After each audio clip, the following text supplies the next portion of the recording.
अमेरिकी राष्ट्रपति Donald Trump ने चीन पर एक और टैरिफ बम फोड़ा है। बड़ी खबर आपको बता रहे हैं, चीनी सामानों पर अतिरिक्त 100% टैरिफ लगाने का आदेश डोनाल्ड ट्रंप की तरफ से दिया गया है।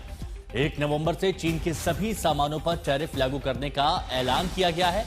ट्रंप के मुताबिक चीन 1 नवंबर 2025 से लगभग हर उत्पाद पर बड़े पैमाने पर निर्यात नियंत्रण लागू करने की योजना बना रहा है, जो सभी देशों को प्रभावित करेगा। और इसके जवाब में अमेरिका चीन पर 100% टैरिफ लगाएगा और सभी महत्वपूर्ण सॉफ्टवेयर और निर्यात नियंत्रण लागू करेगा।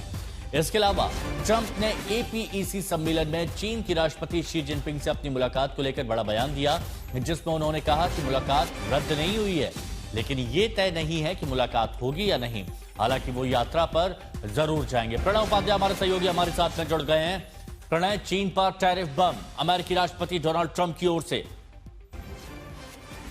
बिल्कुल, अमेरिकी राष्ट्रपति डोनाल्ड ट्रंप की तरफ से कल 2 महत्वपूर्ण बयान दिए गए। पहला, उन्होंने एक अचानक ट्रूथ सोशल के ऊपर, जो कि उनका सोशल मीडिया प्लेटफॉर्म है, उसके ऊपर एक पोस्ट किया, जिसमें उन्होंने कहा, एक लंबा पोस्ट था वो, जिसके अंदर उनकी तरफ से कहा गया कि चीन दुनिया भर के नेताओं को चिट्ठी लिख रहा है, दुनिया भर के नेताओं को चीन की तरफ से, दुनिया भर के देशों को चीन की तरफ से चिट्ठियां भेजी जा रही हैं, जिसके अंदर कहा जा रहा है कि वो रेयर अर्थ मिनरल्स जो हैं उनके ऊपर नया नियंत्रण लागू करने जा रहा है। और डोनाल्ड ट्रंप की तरफ से आरोप लगाया गया कि चीन इस तरीके से दुनिया को बंधक नहीं बना सकता और इसके खिलाफ अमेरिका कार्रवाई करेगा।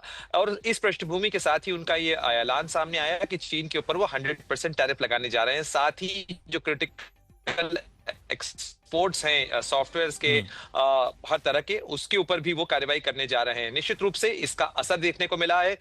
चीन की तरफ से अभी आधिकारिक बयान सामने नहीं आया है, लेकिन इसका असर ये हुआ है कि अमेरिका के अंदर बाजार जो हैं वो डाउन हो गए हैं, चाहे नास्डाक हो, चाहे जो है जो दूसरे बाजार हैं डाउ जोन्स हो, वो उसके अंदर एक गिरावट देखने को मिली है। निश्चित रूप से अमेरिका और चीन का द्विपक्षीय व्यापार कारोबार यदि देखें आप तो $400 अरब से ज्यादा का है। तो इसका असर दोनों देशों की अर्थव्यवस्था पे पड़ेगा। लेकिन अगर आप देखें कि ये अचानक फैसला ऐसे नहीं आया है, क्योंकि अमेरिका की तरफ से चीन को जो टैरिफ ट्रूस दिया गया था, करीब 180 दिन, ये पहले 90 दिन की एक राहत दी गई थी टैरिफ के अंदर, जब भारत के ऊपर 50% टैरिफ लगाया गया था हिमांशु, उस समय भी चीन के ऊपर केवल 30% ही टैरिफ था और आज भी 30% टैरिफ है। लेकिन वो मियाद जो है वो नवंबर में खत्म होने वाली थी और उससे पहले ही अमेरिकी राष्ट्रपति डोनाल्ड ट्रंप की तरफ से ये बयान सामने आया है। शुक्रिया प्रणय, जुड़ने के लिए, आपका जानकारी के लिए भी।